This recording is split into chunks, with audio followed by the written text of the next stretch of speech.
On Sunday, Nicaragua elects a new president and renews its parliament, except it won't.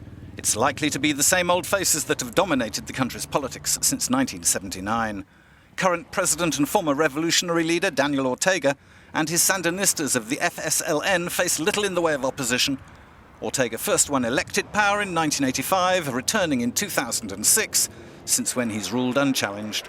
Now nearly 71, he's set fair for a third consecutive mandate. Bitterly and bloodily opposed by the USA and its proxy Contra counter-revolutionaries in the 20th century, Ortega was a fully paid-up member of the anti-American Awkward Squad. Under him, Nicaragua, once one of Latin America's poorest nations according to the World Bank, has made huge economic, education and social advances with help from Venezuela, Cuba and Iran. His policies have won him widespread popularity, but in 2014 he modified the constitution ending term limits. He appears keen to rule as long as he can, with his wife beside him as vice president. Tenía control total de la realidad. Ortega's reached complete control of the institutions, complete control of every institution, including the police and the army, which are like the Praetorian Guard. Incluyendo, como te decía, la policía y el ejército, que son como una guardia pretoriana, pues.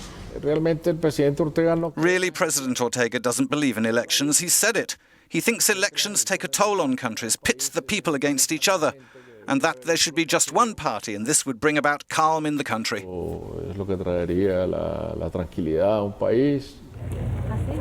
international community shares these concerns. In 2011, international observers took part in the elections. Not this time around. America especially is keeping a wary eye on goings-on in its backyard. Washington's warned Ortega that any deviation from democratic norms will lead to a suspension of financial aid, on which Nicaragua depends. These tensions have fed into the election campaign, and some people have been out in the streets to protest. Will this be enough to affect the result? The electorate will give its answer on Sunday.